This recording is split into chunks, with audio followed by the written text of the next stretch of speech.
Imagine this. A quiet afternoon at a small diner turns tense when an elderly black man is suddenly confronted by an angry cop. The officer, dripping with arrogance, speaks to him in a demeaning tone, drawing stares from other customers.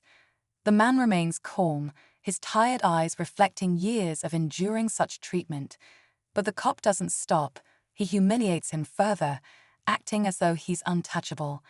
Just as the situation seems to reach its peak, the door swings open.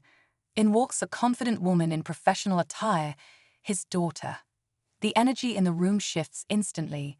She isn't just anyone, she's a judge, and she's not about to let this slide. The cop's smug expression falters as he realizes who she is. What happens next will leave you speechless. Stay tuned to find out how this powerful moment unfolds and justice takes an unexpected turn. The room fell silent as the woman strode toward the counter, her heels clicking against the tiled floor. Heads turned, whispers started, and even the officer shifted uncomfortably. The elderly man's posture straightened slightly, a flicker of relief crossing his face. He hadn't expected his daughter to show up. Not here, not now. But her presence was a lifeline in this moment of humiliation. The officer, still unsure of who she was, attempted to maintain his authority. "Ma'am, I suggest you step back. This is official business," he barked, his tone laced with irritation. But she didn't flinch. Instead, she reached into her bag and calmly produced her badge. "Judge Olivia Carter," she stated firmly, her voice steady yet piercing. The officer's face drained of color. By now, the small crowd had grown, their curiosity piqued. Who was this man? What had he done to deserve this treatment?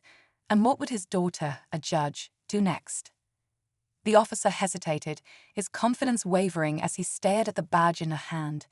He cleared his throat, trying to regain control. "Well, Judge Carter," he said, forcing a smirk. "This man was acting suspiciously, and I was simply doing my job." His words were met with murmurs from the onlookers, some skeptical, others clearly uncomfortable with what they'd witnessed. Olivia's sharp eyes didn't leave him. "Suspiciously," she repeated, her tone calm but cutting. "My father was sitting here, drinking his coffee, minding his business. What exactly about that is suspicious?" The officer stumbled over his words, realizing too late that his assumptions were under scrutiny. Meanwhile, her father remained seated, his hands folded on the table.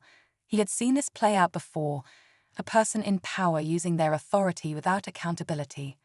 But Olivia wasn't letting it slide. Behind them, a young server, who had been quietly observing, finally spoke up. "I saw everything," she said nervously, her voice trembling. "He wasn't doing anything wrong." The crowd murmured louder now, their focus shifting between the officer, Olivia, and the elderly man. The tension in the room thickened as everyone waited to see how this confrontation would end. The officer's composure was slipping. The room felt smaller now, every pair of eyes fixed on him. He glanced at the young server, narrowing his gaze. "You should be careful about making accusations you can't back up," he snapped. But his attempt to intimidate only made the air tenser. Olivia stepped forward, her voice cutting through the officer's bluster. "No one here is accusing you of anything. We're just asking questions, and I have a few of my own." Her calm demeanor was disarming, yet there was a weight to her words that couldn't be ignored.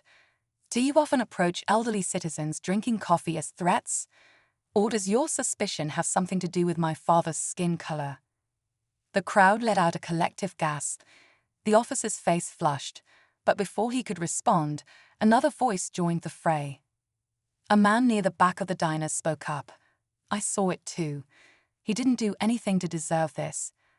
Others nodded in agreement, emboldened by Olivia's presence. The officer glanced around, realizing the crowd was no longer on his side. But instead of backing down, his frustration boiled over. "Listen," he barked, his voice shaking now. "This isn't some courtroom where you call the shots." His hand hovered near his radio as if considering backup, but the weight of the situation held him in place. Olivia tilted her head slightly, her expression unreadable. but her father gave her a small, knowing nod. The tension reached its peak, the diner hanging on the edge of chaos.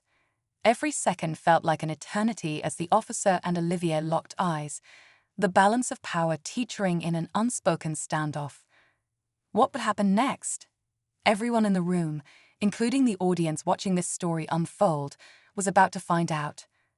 Just as the officer seemed ready to call for backup, the door of the diner swung open again, and another uniformed officer walked in. The crowd froze, some expecting the worst. The new officer, younger and seemingly unaware of the tension in the room, paused when he saw his colleague's flustered expression. "What's going on here?" he asked cautiously, glancing around. Before the first officer could respond, Olivia stepped forward. "I'm Judge Olivia Carter," she said firmly, "and I'd like to know why your colleague felt it necessary to harass my father without cause." The young officer's eyes widened slightly as recognition set in. He glanced at Olivia's badge, then at the elderly man still seated at the table, his calm demeanor only deepening the weight of the moment. "Wait," the younger officer began hesitantly. "This is your father." His tone was not accusatory, but the question hinted at something deeper. The room seemed to hold its breath as Olivia raised an eyebrow. "Yes," she said slowly, her tone sharp. "Is that relevant?" The first officer cut in, defensive now. "I was doing my job." He matched the description of a suspect from earlier, but his voice lacked conviction, and his words were met with skeptical murmurs. The younger officer hesitated, then spoke again. "There's been a misunderstanding," he said carefully, addressing Olivia directly. "The description, it doesn't actually match your father." The crowd erupted in whispers, and Olivia's eyes narrowed. "A misunderstanding," she repeated, her voice laced with disbelief.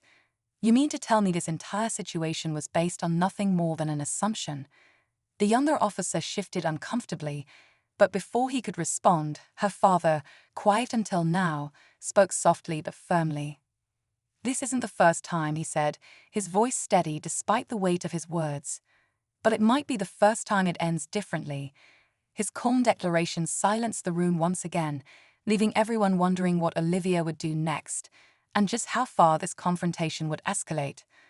Olivia took a deep breath, her gaze steady as she turned to face the first officer. "A misunderstanding," she repeated, her voice cutting through the heavy silence. "No, this was a choice to stereotype, to humiliate, and to abuse authority." Her words hit like thunder, the weight of truth sinking into everyone in the room. The officer opened his mouth to respond, but she held up a hand, stopping him cold. The younger officer, clearly uneasy, stepped forward. "Judge Carter," he said, his voice softer now, "I think it's best if we take this up with the precinct. This situation ends now." Olivia interrupted, her tone sharp but composed. She glanced around the diner, at the faces of the people who had witnessed everything. Everyone here saw what happened. The days of sweeping this kind of behavior under the rug are over.